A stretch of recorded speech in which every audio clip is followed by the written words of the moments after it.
Well, hello, this is Lori Stratton with the Stratton Setlist podcast. I'm excited to start my second season. And today I have as my guests Hannah Baiardi and Marty Gray, who are here to talk about Hannah's new album, Magic, which is dropping May 12th. And I'm excited for people to hear this. And I just want to say, Hannah and Marty, welcome to the Stratton Setlist podcast. How are you two doing? Thanks, Lori. It's good to be here. Congratulations on the podcast. We're doing well. Doing well. Enjoying spring in Michigan. For what it's worth. Yeah. Yeah, ups and downs, temperature-wise, mood-wise, amount of sunshine-wise, just all over the place. Probably a correlation. I'd be willing to wager. Mm-hmm. Extremely for me, yes. I'm one of those people that like weather always affects me. Like if it's nice out, I tend to be a little bit more energetic. If it's gloomy out, I'm tired the whole day. So I'm sure a lot of people, I'm sure a lot of us can relate to that as we work out of it. It hasn't been much of a spring, but I'm looking forward to May. And, just wanted to kind of talk with you two, how has your 2022 been so far up other than weather? How's it been so far up to this point? Dude, it's been productive. Not going to lie. Like it's been great. Well, and Yeah. And so with you two, like, is it just a matter of been working on the album together or some of your other projects? Yeah, I'd say on my end, I'm always writing. And the body of work we've been working on for Magic with Marty has been the focus for me in the last year. It's I think we've been working together about a year and 10 tracks on this album, and it's been quite a journey. And so that's kind of what my focus has been. And Marty, what about you? I know you've released a single recently. Plus, I know you still do stuff with the GVO Collective. How has that been going? That's been going great. We had a few shows these past few months as things start opening back up, and they've been just like water on a sponge. Just so good. It's been great. But now I'm like wrapping up a lot of different projects on the producer end of things, and then getting back into my own music. Cool. So I did a single recently with a few friends, and then recently started on my 4th album. Very cool. Well, if anybody's heard The Regular by Marty Gray, I highly recommend that, just because it's such a cool concept album. So I'm excited to hear what you'll be doing here with album number 4. Hey. So yeah. So outside of projects, is there anything else that's been inspiring both of you as like artists, songwriters, and musicians, whether it's something you've watched or something you've read? I've been doing a lot of reading personally myself, kind of been going on something of a spiritual journey and awakening and foray into kind of some esoteric concepts. So my bookshelf has been stacked. I've just been reading and reading. And as far as inspiration goes, I think kind of as we're hopefully coming out of the pandemic, seeing the resilience, frontline workers, young people, the elderly, the range of resilience and strength that people have shown, I think has been a huge inspiration to me, just kind of in the background. And of course, there's always personal things and nature and travel that are always good standbys for inspiration. Absolutely. Marty, what about you? Oh, what have I been reading? I've been reading about Anthony Kiedis. Oh, yeah. Okay. Yeah. I've been reading Scar Tissue. Nice. I haven't read that, but like I actually do really like the Red Hot Chili Peppers new album. I've actually found it's a long album. It's like 80 minutes long, but I actually think it's really good. I think it's cool. So, yeah. Yeah, it's great. Man, I've just been realizing, like, I think Anthony Kiedis and I would have hated each other. Like we're so different, But he's so man, his beginnings are so rough. They gotta be. Tissue. Yeah, they gotta be, just given like the trajectory that band has had for like, oh my gosh, over 30 years. They definitely hit the icon status at this point. But yeah, I definitely have to check that out. I've got a whole stack of like music biographies and music related books that I've been reading and working on. So that's kind of what's been inspiring me in addition to people's music. So yeah, there's probably been a lot of new music too, especially with after the pandemics, people come out and kind of been penned up, and then there's all this like creative juices that are just like woo, like right there. Absolutely. So I'm excited for the new music. Me too. Yeah, me too. Just because a lot of people I know like did their pandemic related projects where, they were home, and a lot of them were off, if you had a day job, they were off work. So they took advantage of the time to like write and record, maybe collaborate remotely or get together when it was safe to do so. So there's been a lot of that. And I know there's been a lot of pent up demand for live shows. I'm glad to see that things look like they're maybe hopefully a little bit more normal, if we can say that. And not like, I know in January we had a lot of stuff that was held off because of like, the virus, the different variants coming back. But I think we're hopefully as we get better into the spring, that maybe live music will be a little bit more normal and not quite so erratic with cancellations and movements and things like that. So that's what I'm hopeful for. But yeah, that's real. Well, and Hannah, as you talk about new music with your new album coming out, so like, what are you most excited about with regard to the new album coming out on May 12th? I think Magic really chronicles a personal journey for myself in a lot of ways. Really a journey of introspection this last year. And it's kind of coming into my voice as an artist and kind of keeping the evolution going. I started out studying jazz at the University of Michigan. And from there, I really wanted to discover my own voice as an artist. And I think, working with Marty's been a lot of fun and helping me kind of dig more into that voice and not being afraid to explore new sounds. Yes. And I know Marty is full of sounds because if anyone listens to any of his past catalogs, I'll go back to the regular again.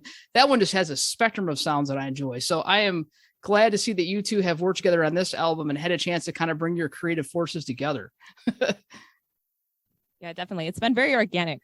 I think we just kind of, we have a good working synergy. I kind of come with an idea and Marty like runs with it, or he kind of gets it right away, and he'll just add some sprinkles and kind of sometimes he'll be like, what's going on? I understand where you're taking this. But Sprinkles. He kind of gets it. So it's nice when you don't have to break it down, you kind of just understand each other's language. That helps with the synergy. So Marty, with you kind of being the producer of this project, what are you most eager to share about this new album? I think if you are a Hannah Baiardi fan or a fan of jazz or soul, go listen to her early work and know that Hannah was very excited about jazz standards and like straight ahead stuff.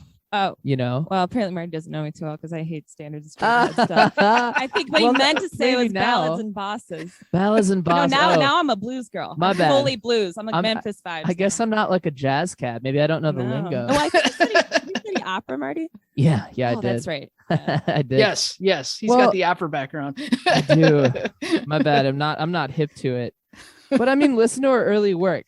And then listen to this album with Hannah's big, wide curiosity in mind, and know that she's like, it's so exciting when an artist tries to like breathe in a whole new world of music and sound and genre. That's fun. That's super fun. Someone asked me, how do you, describe magic? Like, what's the genre? I was like, wait, well, there's soul, there's world, there's jazz, I guess, there's pop, maybe sophisti-pop. And I just kind of looked and said, I don't know, I don't think it matters anymore. As long as you dig it. Yeah. And I think that's Marty, I think that's a great way to characterize it. Like straight from the soul is also another like tremendous album, because you could see Hannah kind of make her sonic shift from like jazz influence to more, I'd say, kind of world sounds, lots of rhythms. And then I also feel like it has a nice healing sensibility to it. When you listen to the songs, they're very calming. It's very peaceful. And it's nice because it also kind of incorporates some tributes to movie scores, songs from famous movies, things like that she's kind of done her own rendition of. And then The Quietest Place, her debut EP, was definitely more jazz focused, but you can see the growth and the evolution of her kind of embracing the spectrum of sounds. If I look at The Quietest Place up to where Magic is. And I'm excited that, you two have kind of worked together to kind of hone this variety of sounds, just like the variety of genres that Hannah was just referring to, and to see how that is, growing and where those possibilities lie, so like with this album, like how did you two, before we get into more details about it, how did you two first meet? When did you meet? And when did you decide that this would be a good project for you to work together on?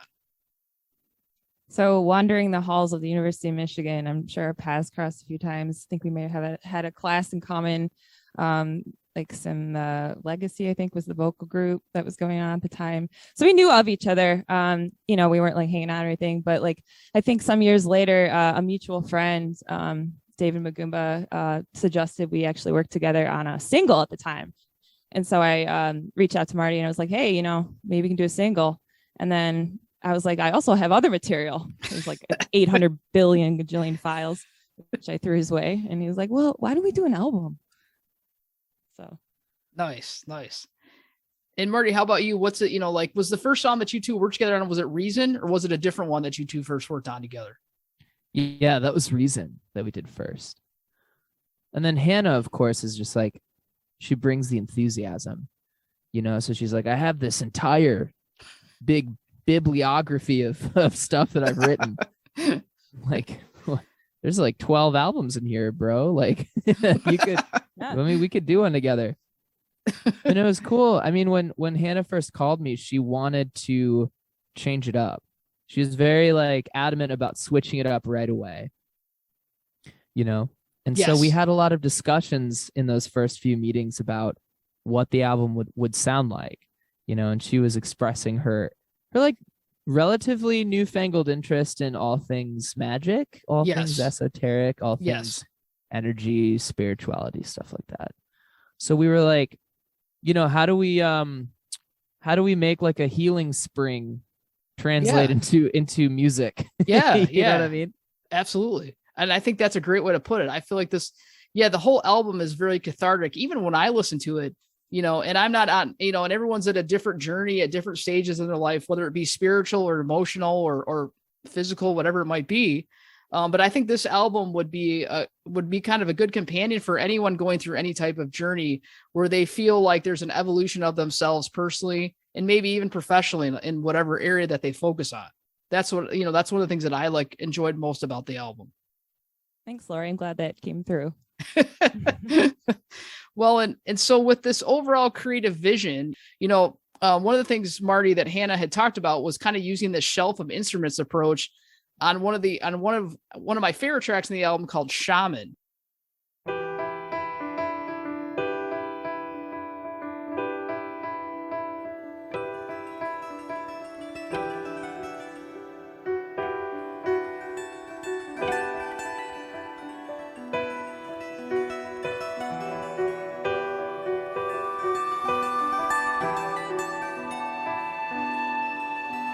The shaman wakes up 6:30, tastes the morning bliss.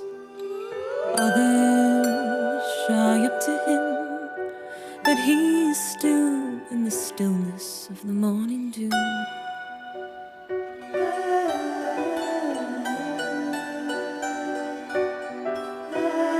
Others drift from mountains high, thirsting for wisdom and guidance. He says, why are you here when you have all the answers you need within?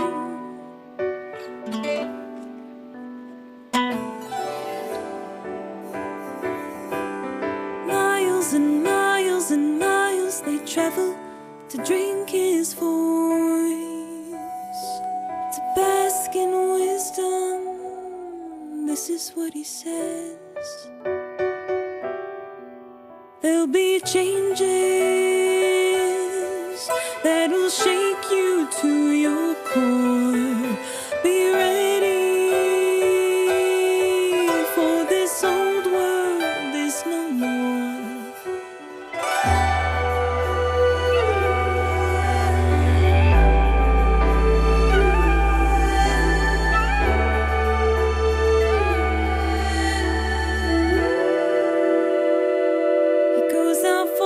Morning tea on the summer dew. He wakens again. He's feeling something new. He feels the world's pain.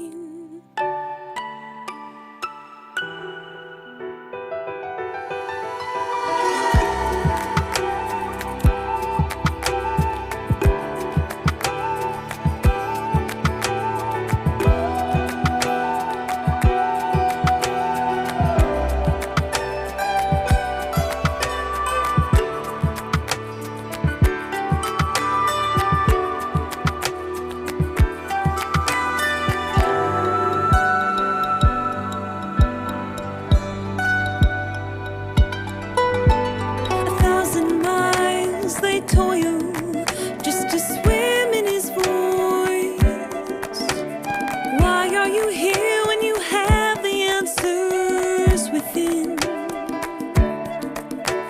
You pine for the knowledge that's inside of you, longing for you to discover. You yearn for the answers inside of you.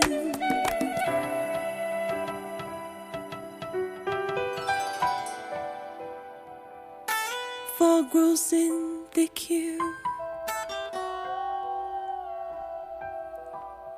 billowing roams appear, whirling out of the mist. What flavor is this?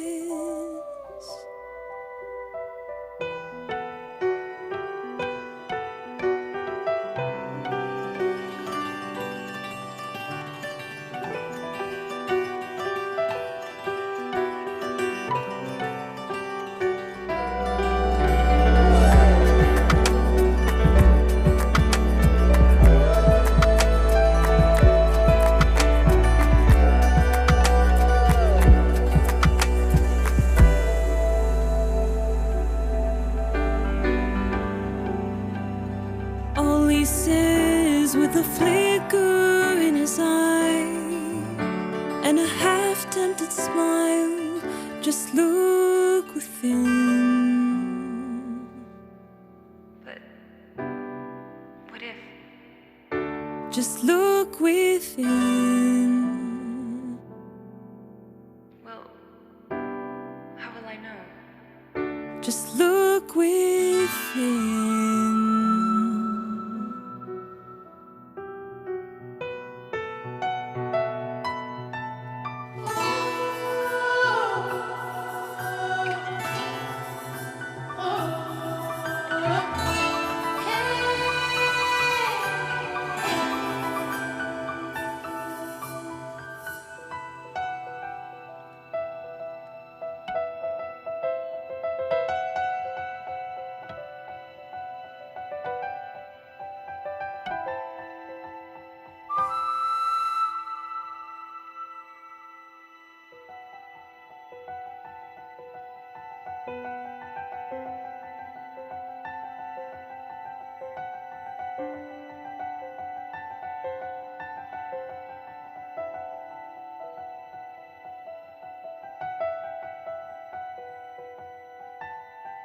Over the mountain tops, he flees into the mist, running around, never to be found.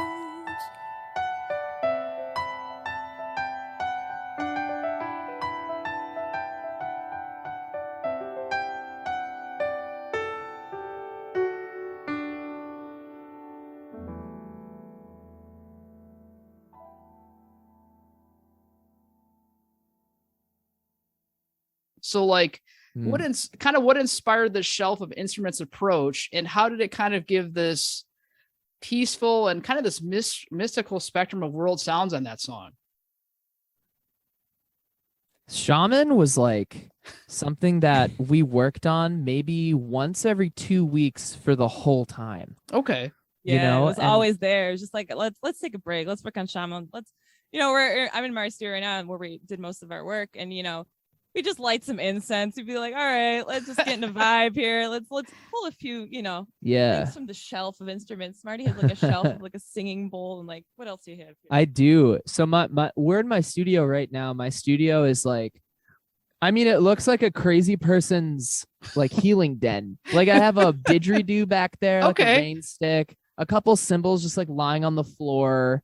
There's a weird like dulcimer Eastern string instrument Yeah. just hanging right there, a bunch of guitars on the wall, and then there's a percussion shelf with like a singing bowl and like a Jewish shofar Okay. and like a bunch of flutes and like some African percussion-y things. There's just like everything is here, right? Everything weird that you would ever need to like make a shamany song. I love that. So yeah, no, it was great. So I mean, like, we would be really focused on one song usually, but Shaman was always the thing that we would go to take a break. So it was really the one song that took the whole year. Like Okay. everything else took a couple weeks or like a month or so, but Shaman did really take the whole year. And we would just like pile on, we really would just grab something and be like, let's add it to Shaman.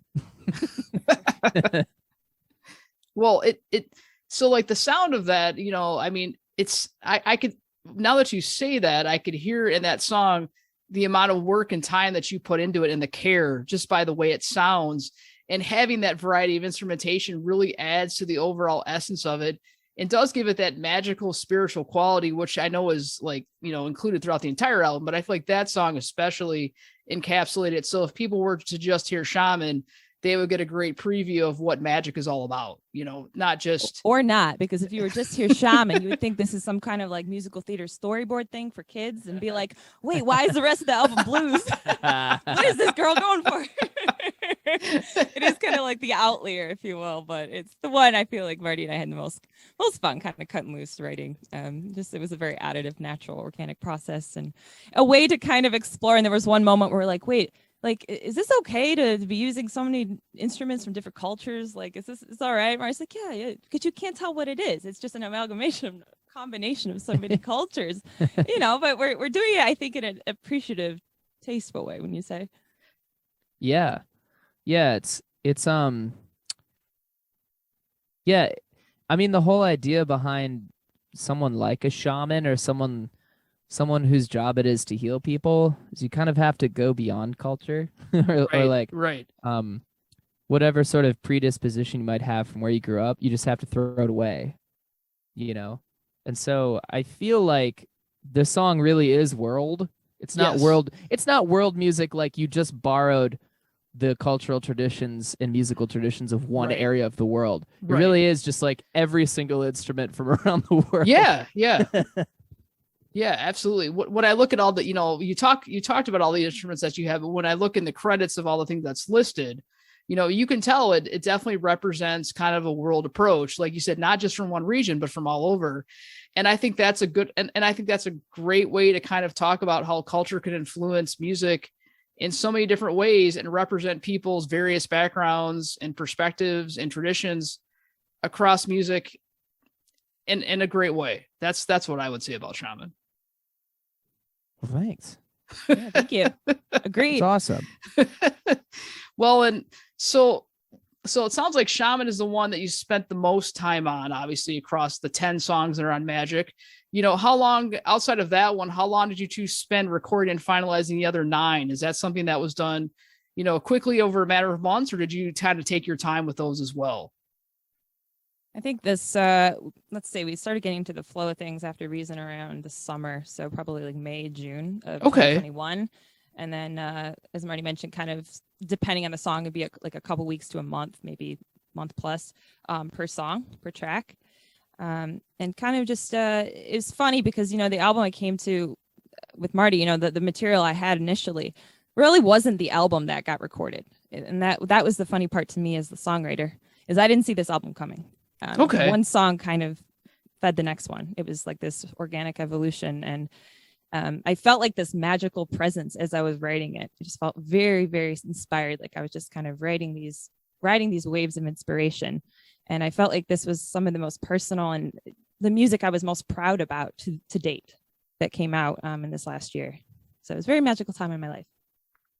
And I think that's interesting that you had the inspiration with one song was done and then you felt compelled to write another. And then before you know it, you had a whole body of work to put out, so I think that's one of the things that I respect a lot about singer-songwriters is when they write one thing and then maybe they go into the studio with not the intention of doing an entire album. And then before they know it, they have an entire album and then some ready to be released at some point. And I just really get inspired by hearing how inspired you are, Hannah and Marty, with all the work that you're doing. That to me makes me want to write more about different artists, makes me want to reach out to people and learn about their music, because I get excited by kind of vicariously living through that creative energy. Yeah, definitely. And, that's part of it, feeling the kind of waves of inspiration from all around, be it from other artists or musicians that you look up to, or really, really famous musicians, or going back in the archives like I often do and listening to music of Sade and Alicia or George Michael and all these artists that are evergreen for me. And if Yep. I ever need inspiration, it's nice always just to tune back into that.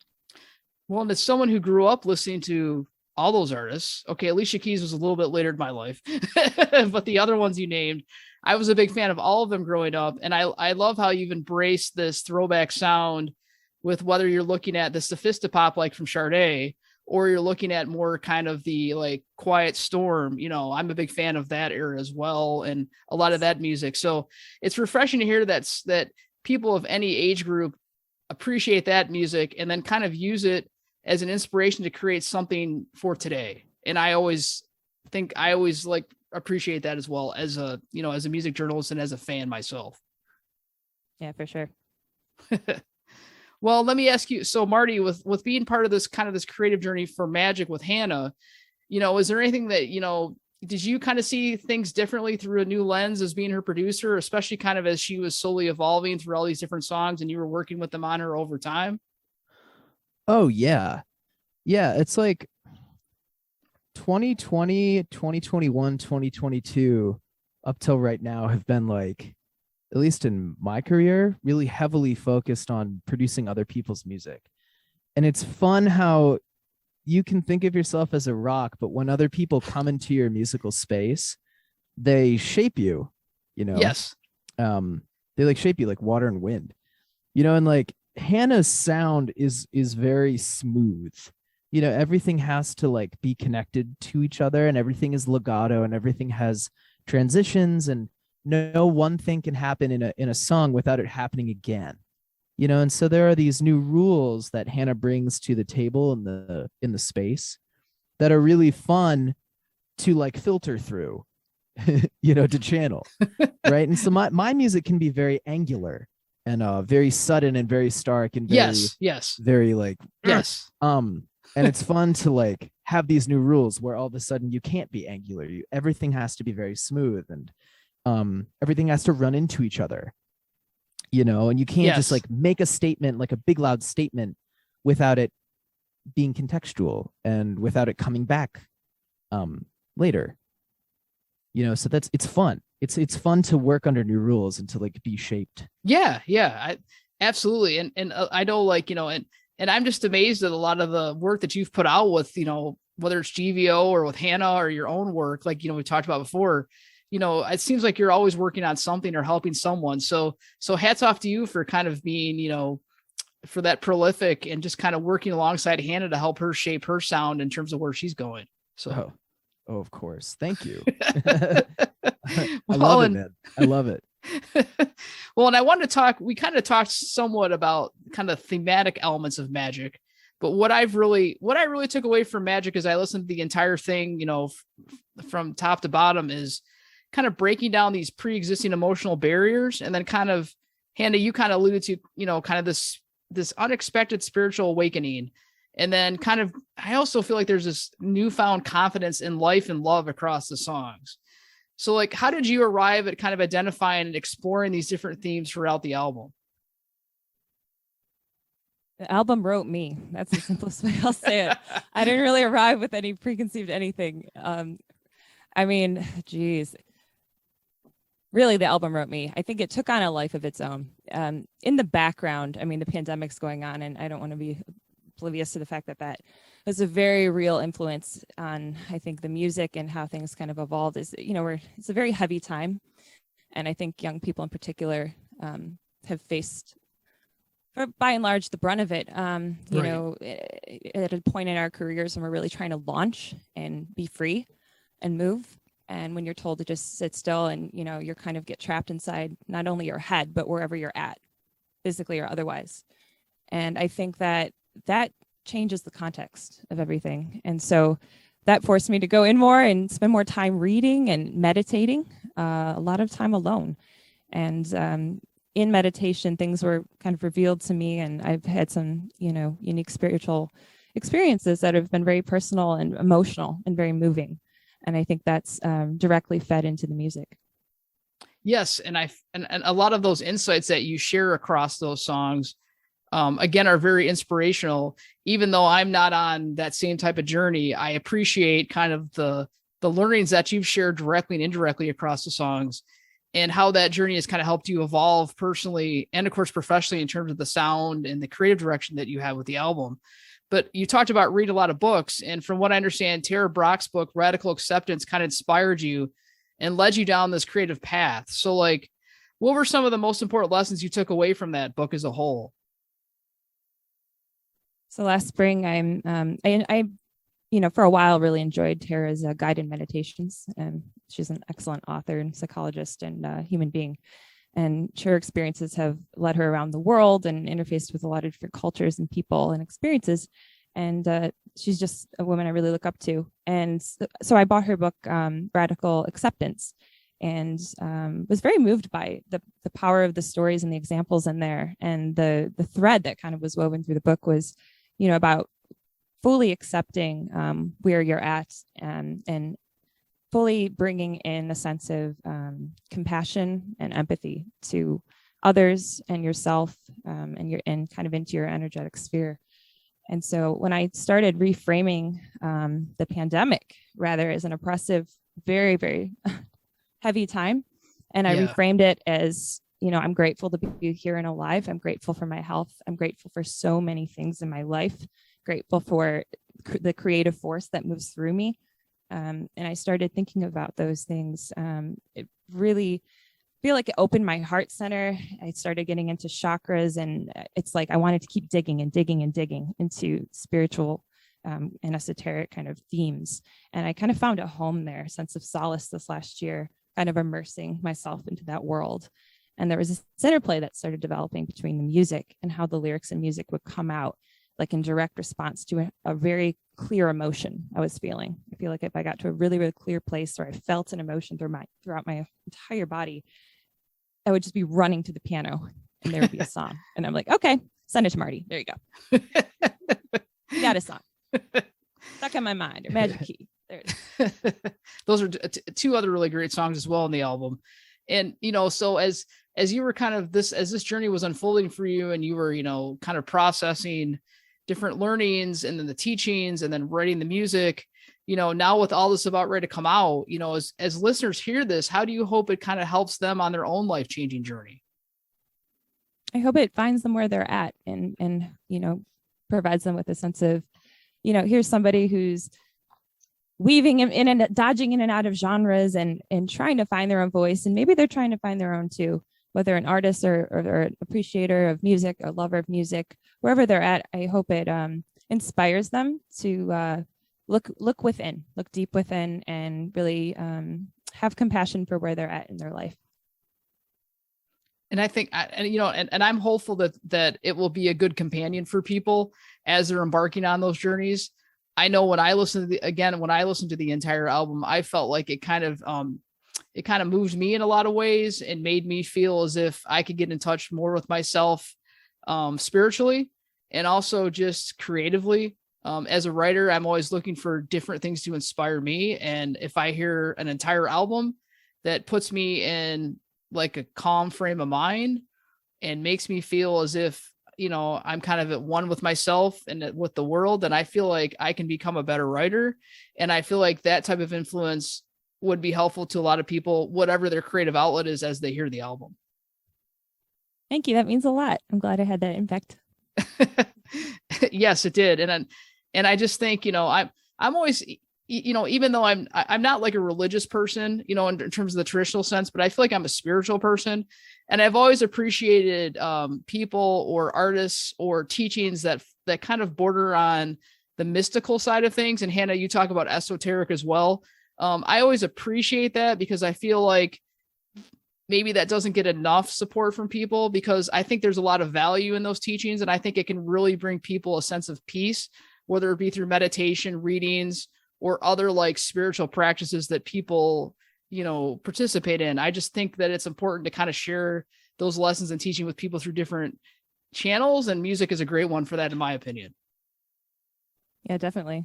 Well, we're kind of working on the album, and Marty and I would always be like talking about like heavy things like world religions and spirituality, and just having these kind of conversations on the side. So that really gave some food for thought. Yeah, we traded a lot of books too. I'm sure. This whole year.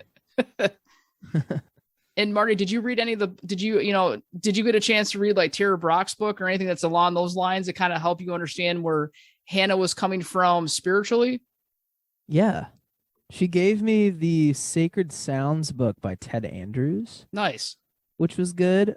It's just one of those books that draws from a ton of historical stats. Like the historical breadth of the book is really wide.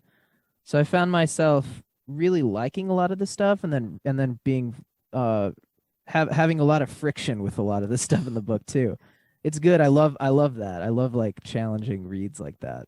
Yes. Yes. She also gave me a couple other books that she was really into over the course of the last year. I think like 4 in total.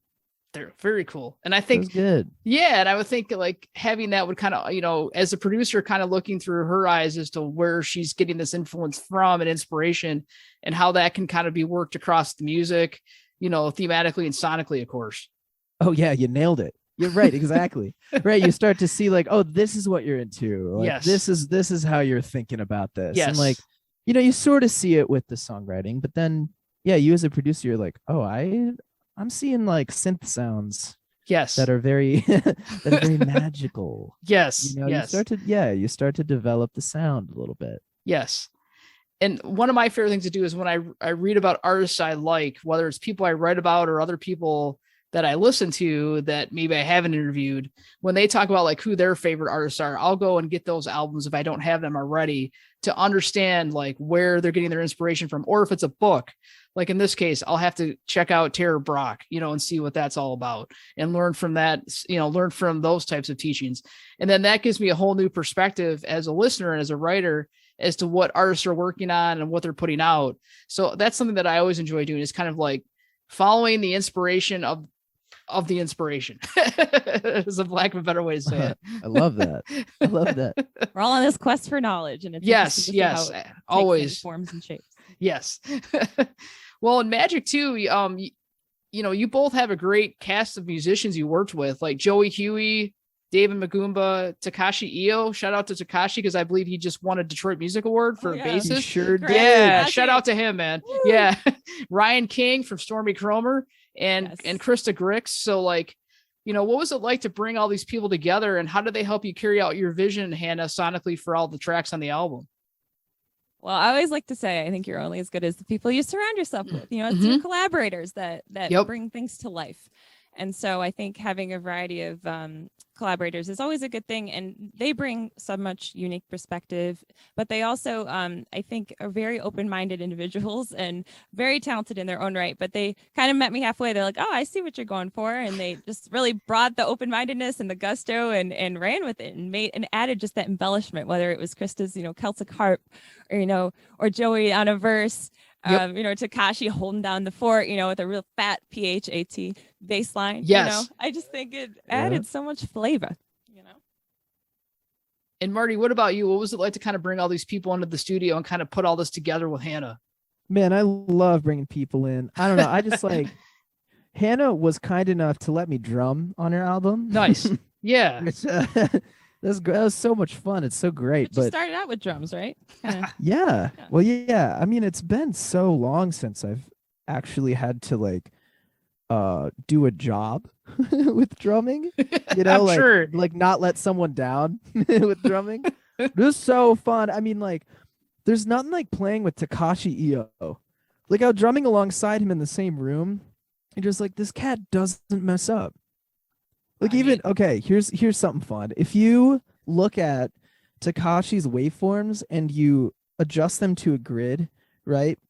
His pick, like the first instance of the waveform, which is his finger pick, Yep. is always like a few milliseconds away from that perfect metronome. That's crazy. Unbelievable how close he is. And of course, I'm all over the place. Like, I'm early, a little bit late sometimes. But the cat is just so precise. It's amazing. So it was a lot of fun. It was incredible. Yes. And I also want to say, like, so like for the vocal collaborators, like Joey Huey does a nice job. I know he also helped you co-write lot, Hannah. I enjoyed that song. I really like. And David Magumba is great. I know he sang with you on your last album. And I just think your voices like work so well together when you sing, whether it's on whether it's on Straight from the Soul or Magic. Thanks. Yeah, I think Joey and David are incredibly soulful, and Yep. I love singing soul too. So I think that we found a nice compliment, and they're just so open-minded to the music. They bring their own kind of unique signature, but they also are just really willing to kind of meet the song. Now were you two able to work with them like in person in the studio, or did you have to do any of these collaborations remote by chance with the pandemic, especially when maybe cases went up and it was maybe a little bit more risky to get together because of that? No, we just brought them in. Cool. It was great. It was wonderful. They were both, negative vaxxed and stuff. Yes. We didn't have an issue. Yeah, we brought them both in. I mean, I work with David Magumba. I'm like his producer too. So I see him every once in a while. And then Joey Huey and I are in the same room for GVO and doing shows together. So yeah, it wasn't hard to bring him in. Well, and I think people will appreciate the contributions of everybody on this album and kind of how it all comes together for this very, cohesive, I'll say, sophisti-pop sound as across. Well, thanks to you, Lori. I think you had a hand in helping me kind of craft that genre title, Some of my favorite things are to try to figure out, okay, how can we take all these genres that people have and kind of mash them into one description?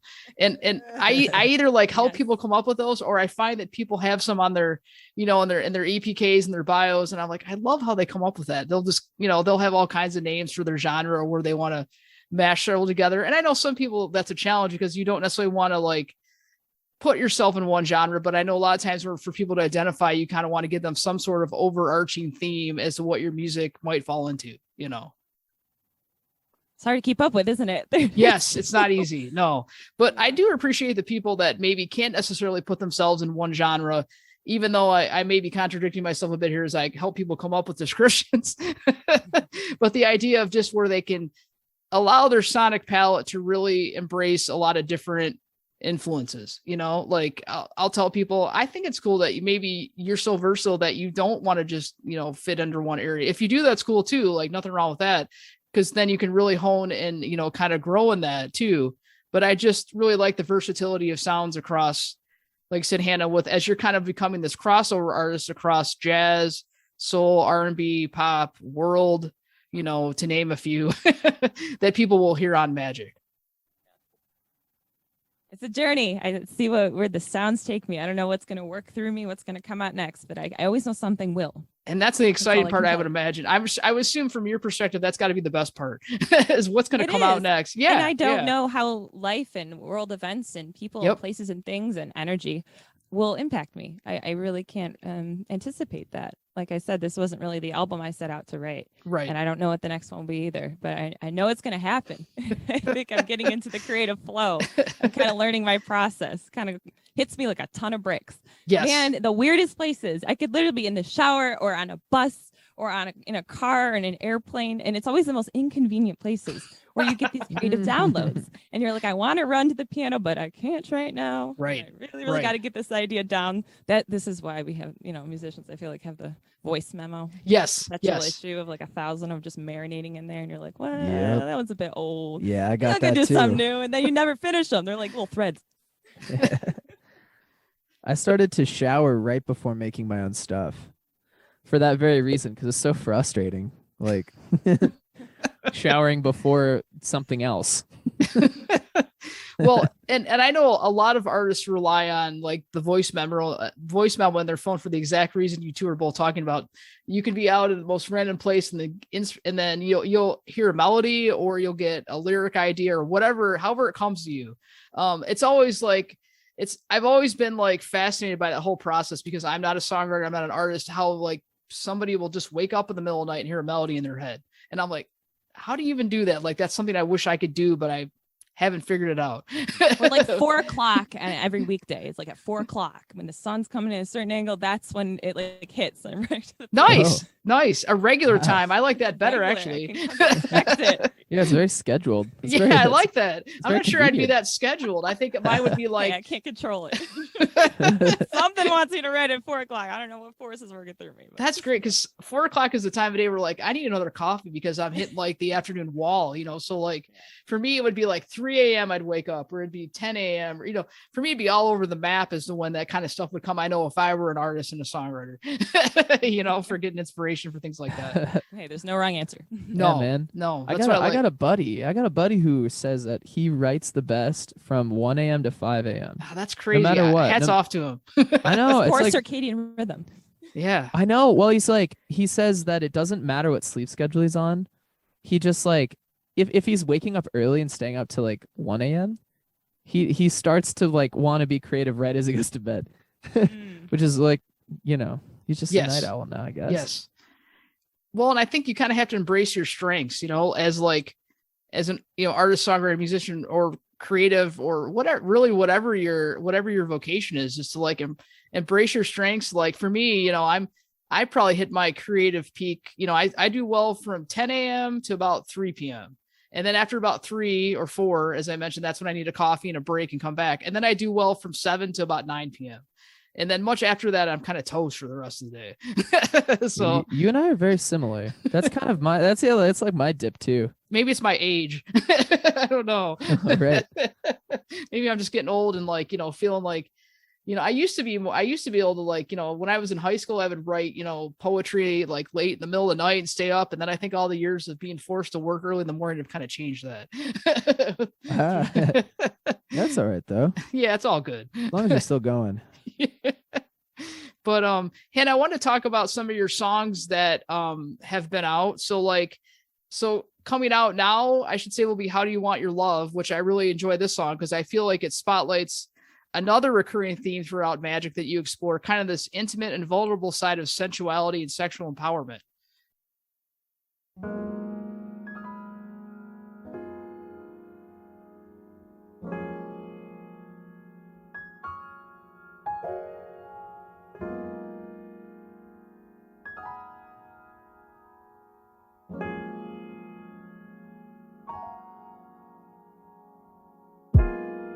How do you want your love? Straight up undone, undying, yeah. Slow and high, linger in, underneath, breathless. How do you want your love? Give it to me straight up, no thank you.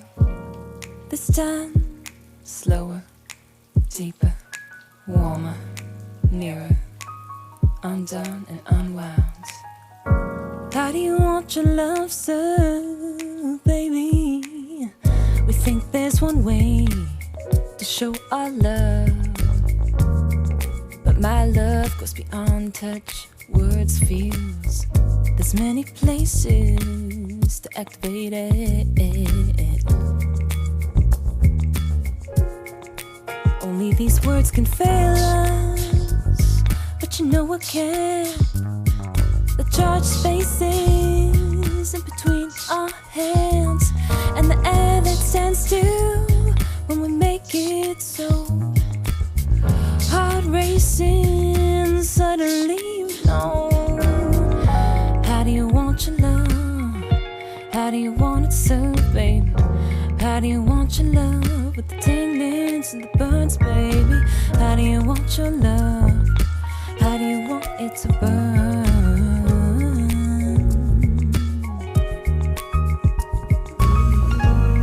I can move you with my heart,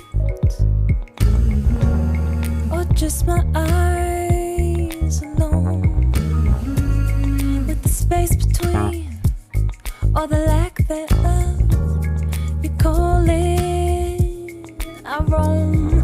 How do you want your love? How do you want it served, baby? How do you want your love with the tinglings and the burns, baby? How do you want it? Right back into it. I was miles in front and I'm miles behind, but you're bringing me back to the moment divine. It's so divine. Right now I feel the energies of right now. So real. In out and out.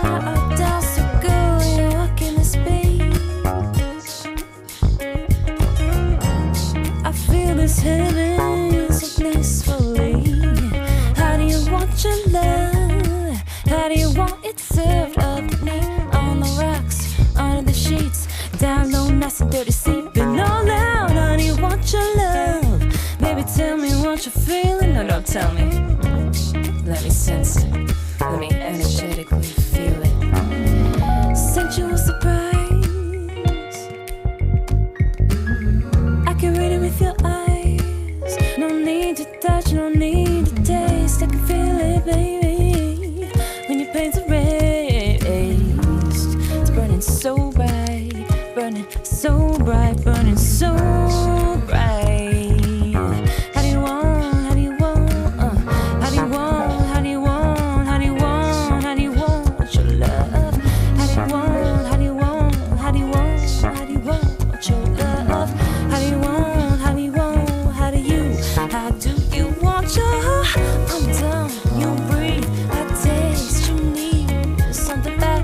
I go too slow. You go too fast. Just to breathe. I take what you don't need. Bring back to the beat.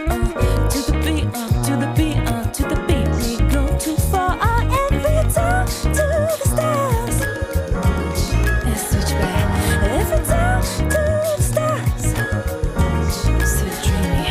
Every time to the stars. Ooh, wait a minute. The heat, the bass, just how do you want your love? How do you want your love so yeah. Tell me the truth, cause I can either blow you through the roof or take you down.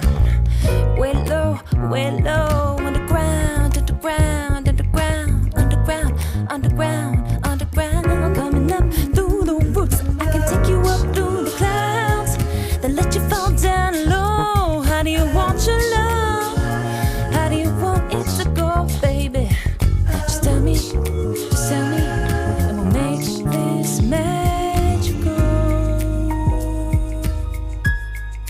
So magical.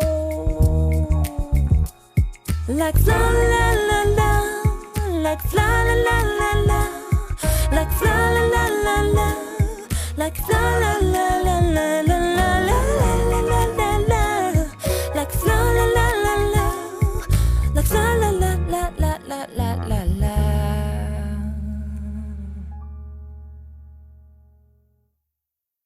How does this track kind of explore this, I'll say kind of like this energy exchange and this aura of seduction, which is what I really appreciate about this song. And as you can already see, thank you. And as you can already see, that aura of seduction, which is another track. Yeah. The thing about magic is that they all kind of intertwine. There's like this, and I didn't see that coming either. So that was kind of fun. But How Do You Want Your Love kind of came out all at once as more of like a channeled experience. It was kind of like a spoken word thing when I wrote it. And it had this very like, soft piano and voice. It's very intimate, the feel of it. And that's actually one that will have a music video, both dropping the single and the music video this Saturday. Oh, I didn't know that. You have a video. Yes, I do. That's sweet. Yes, I do. So the theme and the kind of the inspiration is, I think, again, with the backdrop of the pandemic, it's like we're coming out. It's like there's this radical sense of change that I felt in my life, this restlessness. That's what sent me to Paris last fall, and just really random things like driving me to do this or to follow this instinct or urge to do this or this. And How Do You Want Your Love for me was a way of kind of for me coming into my own as a woman embracing her sensuality in all its facets, in its rawness and its realness. In the music video, I have no makeup on, no hair done, fresh face, fresh out of bed in front of the camera. And I was totally embarrassed to do that, but in one sense. But in another sense, I'm trying to make a statement about beauty norms and kind of empowering women to feel good in their own skin, and embracing that vulnerable kind of sensual side. And also, I think we live in a world that really exploits sexuality. Yeah. Absolutely. Think of the Kardashians. I mean, hello, everything's hanging out there in the open, and everyone's so flashy, and it's just like, is there anything private anymore? Is there anything sacred? Is there anything that you hold back? There's no mystery. Mystery. Thank you. Yes. So, and another track on Magic Seduction really explores that as well. And I think there's beauty in that and timelessness in that, and something really special. And I think, in its own right, it's a beautiful thing to feel one's own sensuality without anybody else, just in its own merit. And so that's kind of the theme behind How Do You Want Your Love?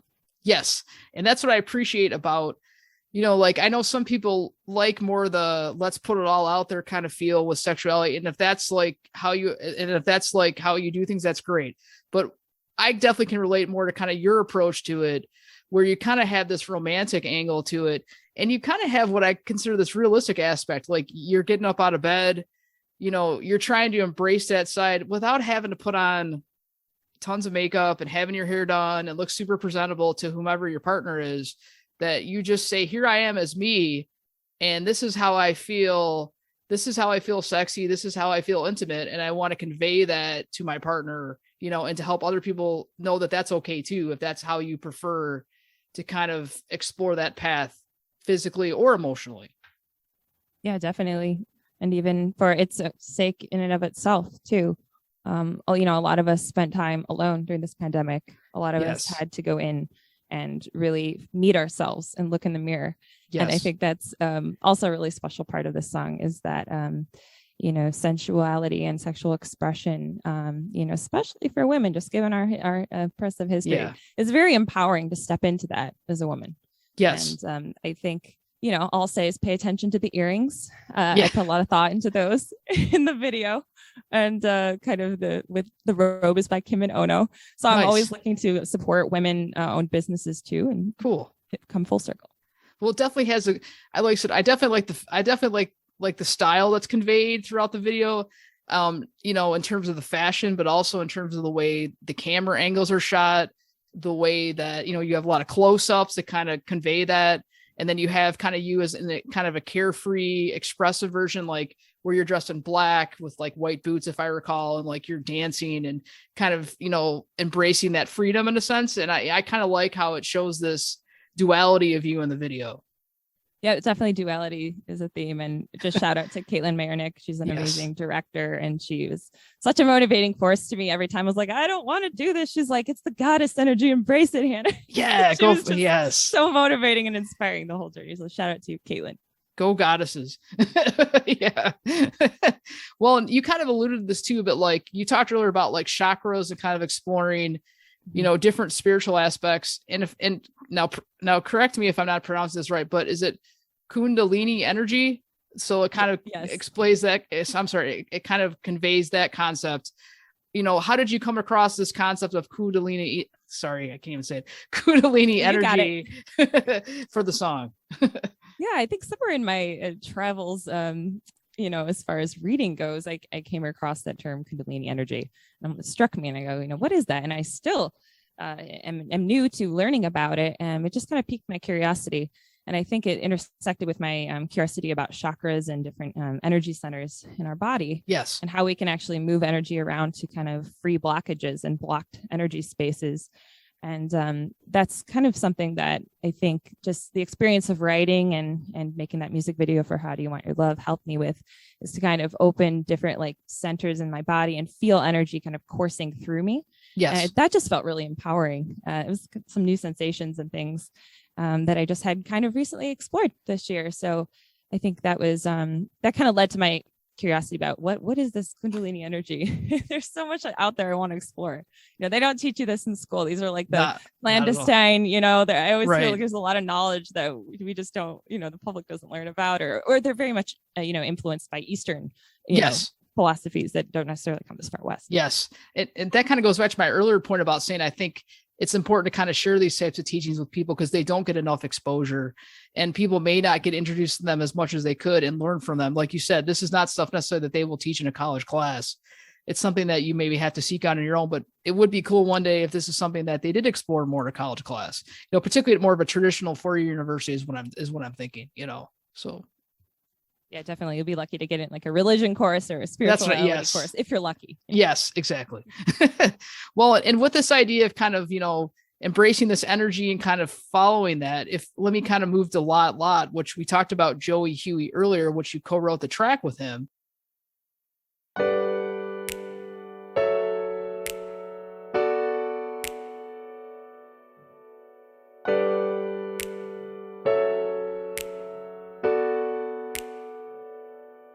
We got a lot to lose. We got a lot at stake.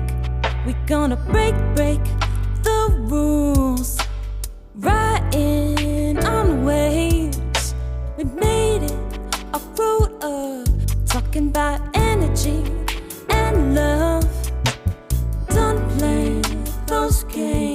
been through enough shit, babe and babe. You showed up Valentine, sin he so divine. Gonna get it, got it good. Gonna bless it, babe, like we should. This life, gonna share these riches, gonna bear these cups, gonna flow. Maybe somehow, you just know.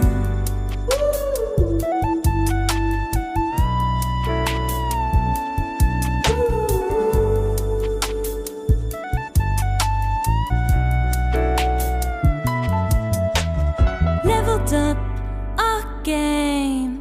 This future talk insane. Making all these plans. Time slipping through our hands. We played it. What a match. Talking about boomerangs bouncing back. Shadow box in the dark. Cupid's arrow through my heart. You showed up. Valentine, sin he so divine. Gonna get it, got it good. Gonna bless it, babe, like we should. This life, gonna share these riches, gonna bear these cups, gonna flow. Maybe somehow, you just know.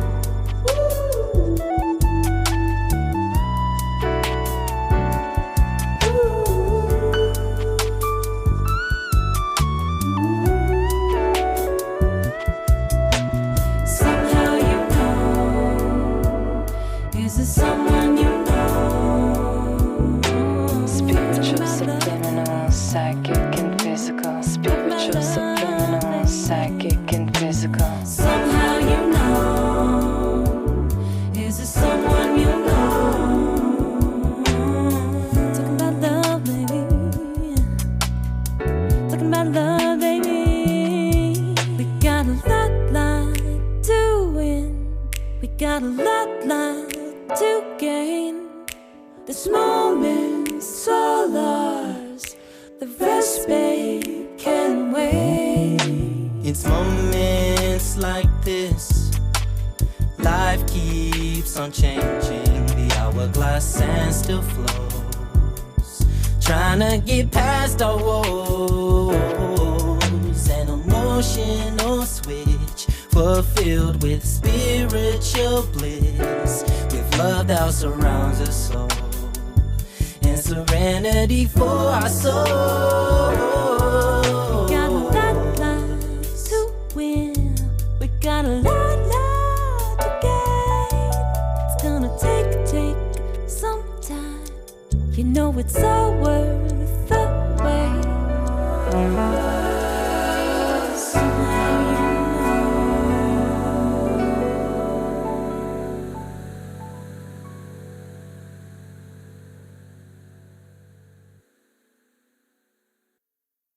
You know, this one I like too, because you're also kind of taking these risks in terms of embracing different aspects of love and then kind of finding your tribe, so like, I would think being on this spiritual journey has allowed you to connect with people you might not otherwise get to, and so how did this song kind of help you do that? Yeah, I think I for a lot, kind of took a step back again steeped in this kind of feeling of gratitude. Just appreciating the musicians around me here locally, from, David and Marty and Joey and, Takashi and so many others. I think I've just been really moved and inspired by their music and their artistry.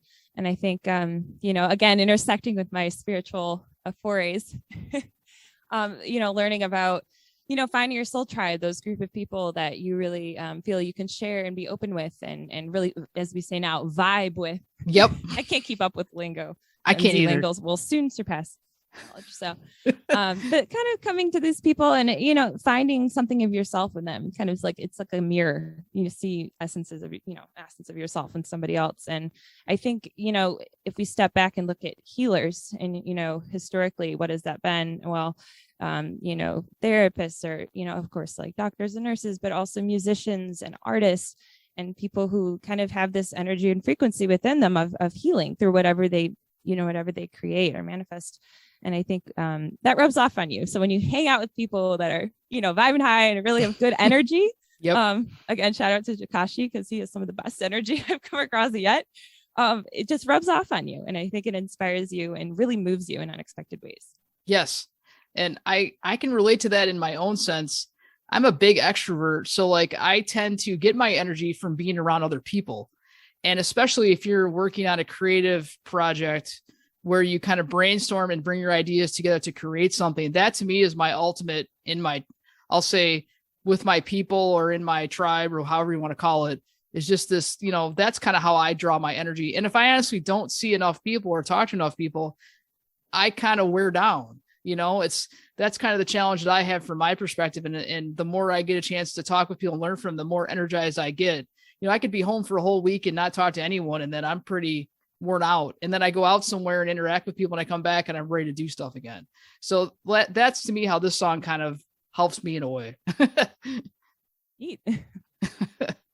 But so let me so for Marty, with you being involved in GVO, and then kind of how did you kind of bring Joey into the fold with Hannah for this song? Well, Hannah said she wanted a rapper. Okay. So we had a bridge, and she's like, this is a rapper. Like, I just hear rap music.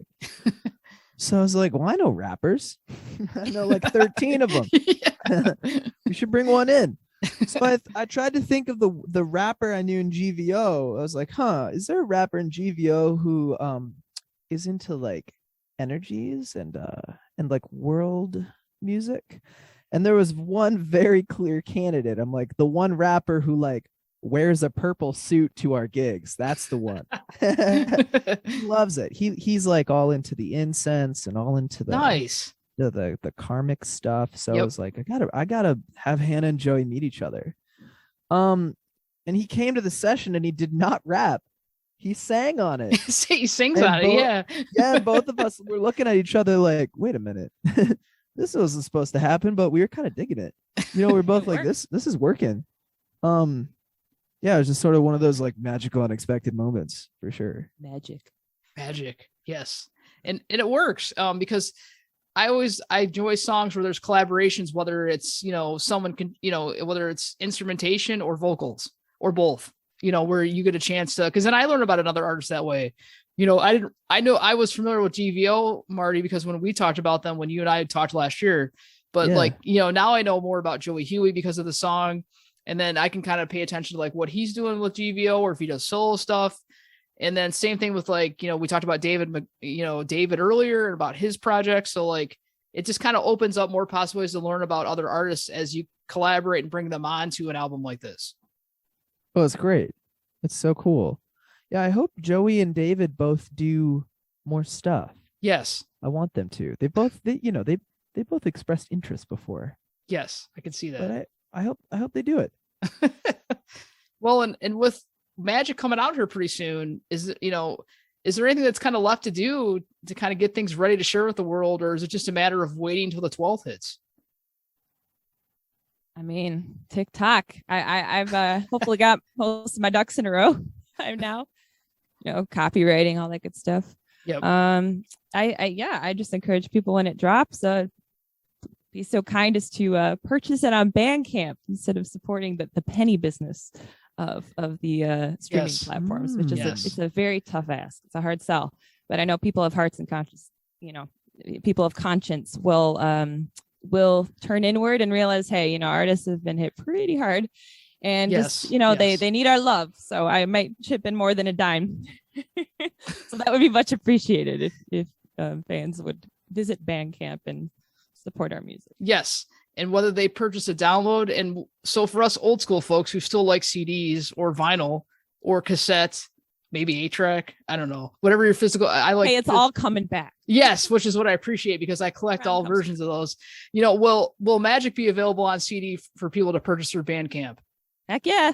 Nice. I'm doing CDs. I think I got 100 of them. Perfect. Hit me up. Because people want to see those liner notes, and it's always pretty ambiguous how you digitize those nowadays. I know, but still, I appreciate those liner notes. Even if I buy a digital download, it's just a PDF. I still like the idea of saying, "Ooh, who did they play with? Ooh, who wrote what tracks? Oh, are there lyrics?" I've always loved liner notes, whether they're in a physical album or something I can just get online. So yes. And thanks to you, Lori, for helping me put those together too. Absolutely. Well, and so now I know, like we talked about, like Marty, you talked earlier in the conversation about like getting out and playing live shows. And I know Hannah, it's been tough to play live shows because of, how erratic things have been with the pandemic, but you're part of Ann Arbor Summerfest coming up on June 12th. Do you know where your performance is going to be that day around Ann Arbor? Or are you still working those details out? Yeah, I'm really excited to be back this year for Ann Arbor Summerfest. Last year, the configuration was a little different. They had pop-up concerts like a live here now, but I think we're all the performers and I know the team is really glad to have it back on at the Rackham stage. Nice. I think I'm going to be over at 6 p.m. Is my show. And I'm going to be over on the Grove stage by the infamous beer tent. So people be hanging out by us. And yeah, I'm really looking forward to it. Marty's going to be on drums. Yeah.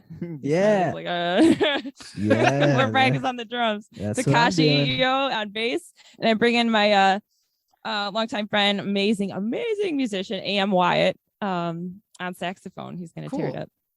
Very cool. And have you thought about would you play Magic in its entirety, like at that show or have you thought about what your set might be like I know we're about 6 weeks out, but. Yeah, I probably should start thinking about that now that I got Magic behind me. now that you don't have enough to think about, I know. Right. Just catching my breath. Okay, now it's time to play. I think we're going to cover a lot of the tracks from Magic and probably a couple from Straight from the Soul as well. Nice. Hey, maybe even some new tracks. I've written like 10 new songs in the last few weeks. Very cool. So. Yeah, it sounds like you have a lot in reserve too. So I got the arsenal. Those voice memos. No, that's good. No, because I think a lot of people say that, they save those and go back and listen to them, and then they might get something new out of it that they didn't originally have when they recorded that voice memo. Some are years old. I've heard people talk about that a lot. Yeah, that's happened to me before for sure. Sure. Yeah. Well, so fresh. Yeah, exactly. Because maybe it's been sitting there for a while, but if you haven't listened to it a couple of years, it could be fresh again and give you a whole another approach on a song, whatever that might be, lyric. Oh yeah, melody, you almost forget. It was like, I recorded that. Where did I do that? Where are they? That's sweet. I love that. My life was I in then? What was that headspace? What was going on? Yes. You're like, I don't relate to that anymore. That's at least my experience. Well, with Magic coming out, so what's up? With that coming out here soon, what's up next for both of you later this year? Are you looking to kind of like any plans to collaborate on new material for each other's projects, or where do things go from here? I would love to work on a solo piano album. I think Marty said he might be willing to mix and or master. Nice. Always down to mix. All right. I love mixing. And lots of new material. I don't think I've shown you some of my newest tracks yet, but there's always new material coming. So I'll probably go more the single route for now. Yeah.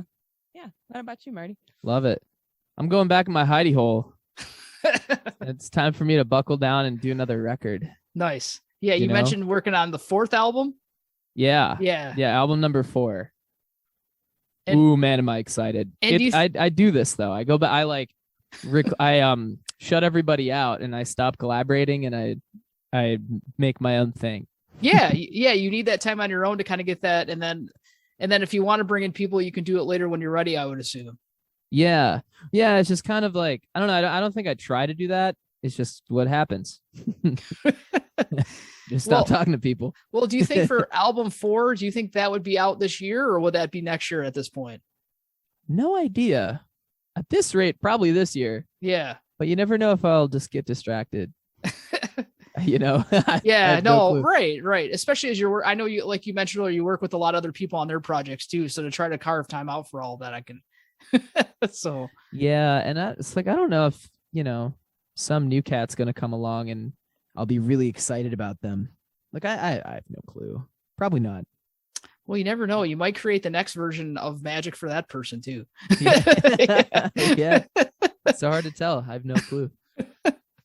Well, I want to thank you both for joining me today and talking about Magic and kind of working together and what people can expect from this, I'll just say like a very spellbinding album, and one that I hope takes listeners on their own journey, whatever that may be. So again, thank you both. And again, this is Lori Stratton with the Stratton Setlist podcast. Have a good one.